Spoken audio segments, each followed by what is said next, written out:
అందరికీ నమస్కారం. నా పేరు సింధు. నేను ఈ వీడియో చేయడానికి రీజన్ ఏంటంటే నిన్నటి నుంచి అందరు నన్ను పని కట్టుకొని చాలా మంది చాలా రకాలుగా వేధిస్తున్నారు through social media, especially Twitter, YouTube channels, ఇంకా కాంగ్రెస్ పేజెస్ లో నన్ను దారుణంగా వేధిస్తున్నారు. ఎందుకు వేధిస్తున్నారు అని అంటే నేను కేటీఆర్ మనిషిని, కేటీఆర్ పెయిడ్ ఆర్టిస్ట్ ని అని మాట్లాడుతున్నారు. నేను ఏ రకంగా కేటీఆర్ మనిషిని చెప్పండి. నేను బీఆర్ఎస్ గవర్నమెంట్ ఉన్నప్పుడు కూడా మాకు సంబంధించిన జాబ్ నోటిఫికేషన్స్, ఇంకా దానికి టీఎస్పీఎస్సీకి సంబంధించిన ఇష్యూస్ మీద మేము కంటిన్యూస్ గా ఫైట్ చేస్తూనే వచ్చినాం. గత బీఆర్ఎస్ గవర్నమెంట్ ఉన్నప్పుడు కూడా మేము ఫైట్ చేసినాం, ఇప్పుడు కూడా ఫైట్ చేసినాం. బీఆర్ఎస్ గవర్నమెంట్ ఉన్నప్పుడు మేము కాంగ్రెస్ ని అప్రోచ్ అయినాం. మరి అప్పుడు కాంగ్రెస్ ని అప్రోచ్ అయినందుకు నేను కాంగ్రెస్ కి పెయిడ్ ఆర్టిస్ట్ అయితానా? కాంగ్రెస్ వాళ్ళు నన్ను అప్పుడు కొని ఉన్నారా? అప్పుడు లేనిది ఇప్పుడు నేను బీఆర్ఎస్ కి పెయిడ్ ఆర్టిస్ట్ ని ఎట్లా అవుతాను? అవును, మేము కాంగ్రెస్ పార్టీ దగ్గర మా సమస్యల్ని పెట్టదలుచుకున్నాం. బిఫోర్ ఎలక్షన్స్ పెట్టినాం. సేమ్ టైమ్ బీఆర్ఎస్ దగ్గర కూడా పెట్టదలుచుకున్నాం. బీఆర్ఎస్ దగ్గర కూడా వెళ్లి మేము మా ప్రాబ్లమ్స్ ఇవి, మీ వల్ల మేము పడిన బాధలు ఇవి, మాకు మీరు వస్తే చేసే సొల్యూషన్స్ ఏంటి అని అడగడం. అట్లా అడగడం ఎంతవరకు తప్పు? నేను బీయింగ్ ఎ పర్సన్ ఒక పార్టీకి సంబంధించి ఒక పార్టీని ఎంచుకోవాలా లేదా అన్నది నా choice. At the same time నేను న్యూట్రల్ ఉండాలనుకోవడం కూడా నా చాయిస్. ఇప్పుడు మీరు అందరూ అంటున్నారు కదా నేను బీఆర్ఎస్ పెయిడ్ ఆర్టిస్ట్ అని చెప్పి. ఈ రోజు ఏ ఒక్కరైనా నన్ను ప్రూవ్ చేయగలుగుతారా నేను బీఆర్ఎస్ పెయిడ్ ఆర్టిస్ట్ అని? నేను ఎక్కడైనా బీఆర్ఎస్ కండువా కప్పుకొని ఉన్నానా?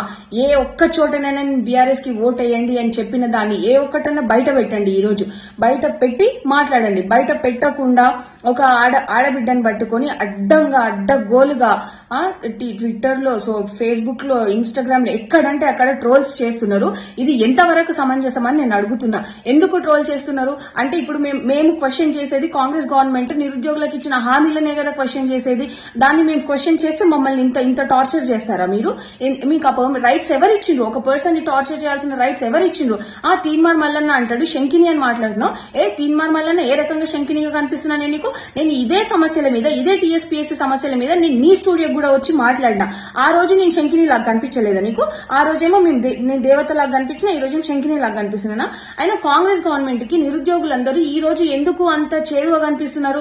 ఆ రోజు ప్రతి ఒక్క కాంగ్రెస్ మనిషి మేము ఎక్కడుంటే అక్కడికి వచ్చి మాతో మాట్లాడి ఓట్లు వేయండి, మీకు బీఆర్ఎస్ గవర్నమెంట్ కంటే ఇంకా మంచిగా చేస్తామని మాట్లాడి నమ్మబలికి మాతో ఓట్లు వేయించుకున్నారు కదా. మరి నేను కాంగ్రెస్ కి నేను కూడా పనిచేసినాను, బరాబర్ చెప్తున్నా. నేను ఏఐసీసీ వాళ్ళతో కలిసిన వాళ్ళ దగ్గర నేను మాట్లాడినా, మేము బీఆర్ఎస్ వల్ల నష్టపోయినాం, అన్ఎంప్లాయీస్ అందరం నష్టపోయినాం, మళ్ళీ మాకు అట్లాంటి నష్టం కాంగ్రెస్ గవర్నమెంట్ లో జరగకూడదు అనే విషయంలో నేను వాళ్ళ దగ్గర మాట్లాడినా. కోదండ రామ్ సార్ దగ్గర కూడా నేను మాట్లాడిన. ప్రతిదీ నేను కోదండ రామ్ సార్ చెప్పిండ్రు ఎలా చేయాలి ఏంటి అని. మేము ఆ ప్రకారంగా చేసినాం, మాట్లాడినాం. అప్పుడు ఎందుకు నేను కాంగ్రెస్ మనిషిని అవ్వలేదు? అప్పుడు ఎందుకు నన్ను కాంగ్రెస్ పెయిడ్ ఆర్టిస్ట్ అని అనలేదు? ఈ రోజు ఎందుకు నన్ను బీఆర్ఎస్ పెయిడ్ ఆర్టిస్ట్ అంటున్నారు? అవును, బీఆర్ఎస్ రూలింగ్ లో ఉన్నప్పుడు కాంగ్రెస్ అపోజిషన్ దగ్గరికి మేము వెళ్ళినాము. ఇప్పుడు కాంగ్రెస్ రూలింగ్ లో ఉన్నప్పుడు బీఆర్ఎస్ అపోజిషన్ దగ్గరికి వెళ్ళడం తప్ప? ఎట్లా తప్పు అవుతుంది? ఏ రకంగా తప్పు అవుతుందండి అది? అది మాకు ఎందుకు ఇచ్చారు? మాకు ఆ చాయిస్ ఎందుకు ఇచ్చారు? అపోజిషన్ దగ్గరికి వెళ్ళే చాయిస్ ఎందుకు ఇచ్చారు? మేము మిమ్మల్ని అడిగినామా? మిమ్మల్ని మా హామీలు ఎవరు ఇచ్చారు? కాంగ్రెస్ గవర్నమెంటే కదా హామీలు ఇచ్చింది. మరి ఆ హామీలు తీరిస్తూ మేము వెళ్ళాం కదా బీఆర్ఎస్ దగ్గరికి, అపోజిషన్ దగ్గరికి మేము వెళ్ళాం కదా. ఈ రోజు తీన్మార్ మల్లన్న నువ్వు మాట్లాడుతున్నావు, నువ్వు గెలిచినావు, ఒక ఎమ్మెల్సీగా గెలిచినావు, నీకు ఎవరు ఓట్లేస్తే గెలిచినావు? చదువుకున్న గ్రాడ్యుయేట్స్ వేస్తేనే కదా నువ్వు గెలిచింది. అట్లాంటిది నువ్వు ఈ రోజు ఒక గ్రాడ్యుయేట్ ని పట్టుకొని శంకిని అని మాట్లాడడం ఎంతవరకు కరెక్ట్? నువ్వు ఏ రకంగా అంటున్నావు? నన్ను ప్రూవ్ చేయి, దమ్ముంటే నువ్వు ప్రూవ్ చేయి. పవర్ నీ దగ్గర ఉంది, కాంగ్రెస్ గవర్నమెంట్ రూలింగ్ లో ఉంది, పవర్ ఉంది, ప్రూవ్ చేయండి. నేను ఏ బీఆర్ఎస్ నాయకుడి దగ్గర పైసలు తీసుకున్నా అనేది మీరు ప్రూవ్ చేయండి. బరాబర్ నేను దేనికైనా సిద్ధంగా ఉంటా. ఈ రోజు ఏమి తెలియకుండా ఇష్టంగా ఒక ఆడబిడ్డను పట్టుకొని ట్రోల్ చేస్తే ఇంకోసారి కాంగ్రెస్ గవర్నమెంట్ ని క్వశ్చన్ చేయదని మీరు అనుకుంటున్నారా? ఇట్లా ఎంతకాలం భయపెట్టి అణచివేస్తారు నిరుద్యోగుల్ని? సరే, నేను ఒక్కదాన్నంటే వచ్చి నా కాంగ్రెస్ మీద కోపం ఉండి నేనేదో చేస్తున్నా అనుకోవచ్చు. మరి నిన్న వచ్చిన వేల మంది నిరుద్యోగులు ఎవరిని చూసి వచ్చిరు? ఎవరు రెచ్చగొడుతూ వచ్చిరు? రెచ్చగొడితే 1000 మంది వస్తారు, 2000 మంది వస్తారు, అంతే తప్ప ఇంకా ఎక్కువ రారు కదా. కానీ నిన్న ఎంతమంది వచ్చిరు మీరు కనిపించట్లేదా? మీకు ఇంటెలిజెన్స్ రిపోర్ట్ లేదా? వాళ్ళందరూ ఎందుకు వచ్చిరు? వాళ్ళ కడుపు మండే కదా వచ్చింది. ఒకరు రెచ్చగొడితే రెచ్చిపోయి రావడానికి వాళ్ళేమి ఇది కాదు కదా. అందరూ ఎడ్యుకేటెడ్, వాళ్ళకి తెలుసు ఎవరు రెచ్చగొడుతున్నారు, ఎవరు రెచ్చగొట్టట్లేదని వాళ్ళకి తెలుసు కదా. సరే, కొంతమంది అంటే ఫాలోవర్స్ ఉంటారేమో, మరి మిగిలిన వాళ్ళందరి గురించి ఏం చెప్తాం? వాళ్ళకి సమాధానం చెప్పండి. ఎందుకు సమాధానం చెప్పట్లే? ఏమన్నా అంటే కొంచెం ముందుకొచ్చి క్వశ్చన్ చేస్తే కాంగ్రెస్ వాళ్ళు చేసేది మెంటల్ గా మానసికంగా ఎంత టార్చర్ చేయాలో అంత టార్చర్ చేస్తున్నారు. నేను చెప్తున్నా, మీరు ఏ రకంగా ఎంత టార్చర్ చేసినా గానీ నేను తగ్గను, నేను తగ్గేది లేదు. ఎందుకు తగ్గాలండి? నేనేం తప్పు చేసా? మేము మా శాంతియుత నిరసన తెలుపుకోవడం ఇట్స్ ఆర్ ఫండమెంటల్ రైట్. మీ గవర్నమెంట్ ఎందుకు వైలేట్ చేసింది మా ఫండమెంటల్ రైట్ ని? అంతమంది పోలీసులను పెట్టి ఎక్కడక్కడ ఎందుకు అరెస్ట్ చేయించింది?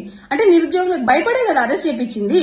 అంత భయం ఉన్న వాళ్ళు, మీరు అంత భయం ఉన్నప్పుడు మరి అంత ఛాన్స్ ఇవ్వద్దు నిరుద్యోగులకి. ఎందుకు ఇస్తున్నారు మీరు ఛాన్స్? రోడ్ల మీదకి రావాలని ఎందుకు ఇస్తున్నారు? ఈ రోజు మాట్లాడుతున్నారు నేను బీఆర్ఎస్ దగ్గర పోయినా చేసినా అని. నేను ఏ ఒక్క కాంగ్రెస్ నాయకుడిని కలవలేదా? చూడలేదా? నేను ఏ ఒక్క కాంగ్రెస్ నాయకుడు నేను చూపియాలా ఏ కాంగ్రెస్ నాయకులు నేను కలిసినానో? అంతేందుకు ఈ రోజు రియాజ్ అనేటోడు మాట్లాడతాడు, స్టేటస్లు పెడతాడు నా గురించి. ఆ రియాజ్ అనే వ్యక్తి దగ్గర ఎన్నిసార్లు నాకు ఫోన్ చేసి నేను రమ్మంటే ఆయన ఇన్స్టిట్యూట్ దగ్గరికి వెళ్ళినా, ఇది ఎట్లా చేద్దామమ్మా, నెక్స్ట్ అట్లా చేద్దామమ్మా, మీరు కాంగ్రెస్ కి ఓట్లు వేయండి అమ్మా అని ఎన్నిసార్లు ఫోన్ చేసి పిలిపించిండు రియాజ్. అదెవరు మాట్లాడరా? ఇప్పుడు అదేం అవసరం లేదా మీకు? అంటే ఇప్పుడు మీకు అగెన్స్ట్ గా పోతున్నామన్న ఉద్దేశంతో మా మీద ఏదో బురద జల్లితే, బట్టగాల్చి మీదేస్తే మేము కామ్గా ఉంటామని మీరు అనుకుంటున్నారా? ఎంతవరకు కరెక్ట్? అదే మేము కూడా బట్టగాల్చి మీద వేయాలనుకుంటే చాలా మంది మీద వేస్తామండి. మేము అట్లా పోవాలని అనుకోవట్లేదు. కేవలం మాకు గ్రూప్ 2 మా డిమాండ్స్, మా గ్రూప్ 2 and 3 పోస్టులు పెంచాలి, ఎగ్జామ్ డిసెంబర్ లో పెట్టాలనేది ఒకటి, ఇంకా గ్రూప్ 1 1:100 చేయాలనే దాని మీద చాలా మంది స్టూడెంట్స్ ఫైట్ చేస్తున్నారు. మీరు ఆ ఇష్యూని పట్టించుకోకుండా ఈమె బీఆర్ఎస్ పెయిడ్ ఆర్టిస్ట్, ఈయన బీఆర్ఎస్ పెయిడ్ ఆర్టిస్ట్ అని మా మీద బట్టగాల్చి మా మీద వేస్తే ఉన్న ఇష్యూ సాల్వ్ అవుతుందా? మీకు అంత చేతనైన వాళ్ళు అయితే ఉన్న ఇష్యూని సాల్వ్ చేయండి. అన్ఎంప్లాయ్స్ లో ఉన్న అండ్రెస్ట్ ని తొలగించండి. మీకు అది చేత కాదు, కానీ ముందుండి మాట్లాడేటోళ్ళ మీద బురద చల్లడం మాత్రం చేతనైతుంది. ఏం తీన్మార్మల్లని శంకిని అని మాట్లాడుతున్నావు? ఏ రకంగా నేను శంకిని చెప్పు? నేను శంకిని అయితే నువ్వేంది? మరి నేను శంకిని అయితే నువ్వేంది? నువ్వు చేసేది ఏంది? నువ్వు చేసిన ప్రామిస్ ఏంది? జీవో 46 నీ స్టూడియోకి వస్తే నేను ఆదుకుంటా తమ్మి అని మాట ఇచ్చినోడివి, ఇవాళ జీవో 46 అడ్డగోలుగా తిడుతున్నావు. నువ్వు ఘోరంగా తిడుతున్నావు. మళ్ళీ తిట్టిన నువ్వే మొన్న ఎమ్మెల్సీ ఎలక్షన్స్ ముందు ఏమంటారు ప్రచారాలలో మాట్లాడినావు కదా నువ్వు. మీకు గ్రూప్ 1 గ్రూప్ 2 3 పోస్టులు పెంచిపిస్తా, 1:100 చేపిస్తా, జీవో 46 ఇష్యూ టేకప్ చేస్తా, న్యాయం జరిగేలా చూస్తా అన్నావు కదా. మరి నువ్వెందుకు మాట్లాడినావు? అంటే నీ ఎలక్షన్స్ కి అవసరం ఉన్నప్పుడేమో వాడుకుంటావా అన్ఎంప్లాయీస్ ని, ఎలక్షన్స్ అప్పుడు అవసరం లేకుంటేనేమో శంకిని అని మాట్లాడతావా? ఇవన్నీ అసలు ఎందుకు ఇట్లా చేస్తున్నారు? రేపొద్దున నాకేమన్నా అయితే దీనికి కారణం ఖచ్చితంగా తీన్మార్మల్లన్న రేవంత్ రెడ్డి, కాంగ్రెస్ గవర్నమెంట్ మాత్రమే. ఎందుకు అనంటే ఒక ఆడపిల్ల అనేది కూడా చూడకుండా అడ్డగోలుగా మాట్లాడుతున్నారు. ఇదే ఆడపిల్లని బయటకు వచ్చి బీఆర్ఎస్ గవర్నమెంట్ ముందు ఫైట్ చేస్తున్నప్పుడు ఈ రోజు నన్ను ట్రోల్ చేసే మనుషులే బాగా ఫైట్ చేస్తున్నావమ్మా నువ్వు చెయ్యి, ఇట్లనే మన డిమాండ్స్ మనం సాధించుకోవాలి, అది మన హక్కు అని చెప్పినోళ్ళు ఇవాళ ఎందుకు హక్కు కాకుండా పోతుంది? ఆ రోజు మన డిమాండ్స్ మనం సాధించుకోవాలనుకోవడం హక్కు అయితే ఈ రోజు కూడా హక్కే కదా. కేవలం గవర్నమెంట్ రూలింగ్ పార్టీస్ మారినాయి అంతే. గవర్నమెంట్ లో మొన్న బీఆర్ఎస్ ఉంది, ఇవాళ కాంగ్రెస్ ఉంది అంతే తప్ప దానికి మేము హక్కులు సాధించుకోవాల్సిన కెపాసిటీ మాకు ఉంటది. డెఫినెట్ గా మేము హక్కులు సాధించుకుంటాం. పార్టీ మారినంత మాత్రం రూల్స్ మారుతాయా? గవర్నెన్స్ రూల్స్ మారుతాయా? మారవు కదా. మీరు మరి అంత ఉన్నోళ్ళు మీరు ఎందుకు చర్చలకు రావట్లేదు నిరుద్యోగులతోటి? ఎంతసేపు కోవట్లను పెట్టుకొని వాళ్ళు చెప్పిందే వింటారు కానీ మరి నిరుద్యోగులతో ఎందుకు డైరెక్ట్ గా మాట్లాడట్లేదు? సరే బీఆర్ఎస్ గవర్నమెంట్ వాళ్ళు ఎవరికి యాక్సెస్ ఇవ్వట్లేదు, ఎవరు మాట్లాడట్లేదు, ఎవరిని దగ్గర తీసి మాట్లాడట్లేదు అని మాట్లాడుతున్నారు కదా. మరి మీరెందుకు ఇవాళ పిలిచి మాట్లాడట్లేదు? మీరెందుకు అన్ఎంప్లాయీస్ ని పిలిచి మాట్లాడట్లేదు? మాతో ఎందుకు చర్చలు జరపట్లేదు? మీరే కదా అన్నది మీకు ప్రజాప్రభుత్వం అనేసి మాట్లాడారు. ప్రజాప్రభుత్వంలో మేము మీ దగ్గరకు వచ్చి అడుగుతాము, మిమ్మల్ని మీతో చర్చలు చేస్తామన్నారు. ఎక్కడ పోయినా చర్చలు? ఈ రోజు చర్చలు పక్కన పెడితే మనుషుల్ని పర్సనల్ గా అటాకులు చేపిస్తారా మీరు? మా స్టూడెంట్స్ లోనే కొంతమందిని కొనేసుకొని వాళ్ళతోటి పర్సనల్ లెవెల్ అటాకింగ్స్ చేపిస్తున్నారు. నేను చెప్తున్నా, ఈ రోజు రేపు పొద్దున్న నాకేమన్నా జరిగితే, నాకు గాని నా ఫ్యామిలీకి గాని ఏమన్నా నష్టం జరిగితే దానికి కారణం తీన్మార్ మల్లన్న, ఇంకా రేవంత్ రెడ్డి, ఇంకా కాంగ్రెస్ గవర్నమెంట్ లో ఉన్న పెద్దలు. ఇది మాత్రం 100%. ఎందుకంటే నన్ను ఎంత మానసికంగా వేధించాలో అంత మానసికంగా వేధిస్తున్నారు. మానసికంగా వేధించినా సరే నేను ఒకటి చెప్తున్నా, నేను బీఆర్ఎస్ పెయిడ్ ఆర్టిస్ట్, నేను బీఆర్ఎస్ మనిషిని, బీఆర్ఎస్ నుంచి నేను పైసలు తీసుకున్నా అని ఈ రోజు నా మీద ట్రోల్స్ చేసిన ఏ ఒక్కడైనా ప్రూవ్ చేసినా నేను దేనికైనా నేను సిద్ధంగా ఉన్నా. ప్రూవ్ చేయండి, మాటలు అనడం కాదు, ప్రూవ్ చేయండి, ప్రూవ్ చేసి చూపించండి. పవర్ ఇవాళ మీ చేతిలోనే ఉంది. ప్రూవ్ చేసి చూపించండి, చూపించిన తర్వాత మాట్లాడండి. అంతే తప్ప ఊరికేనే బట్ట కాల్చి మీదేస్తా, శంకిని ఇట్లాంటి పదాలు మాట్లాడితే మాత్రం నేను ఊరుకునేది లేదు. లీగల్ గానైనా నేను పోవడానికి సిద్ధంగా ఉన్నా.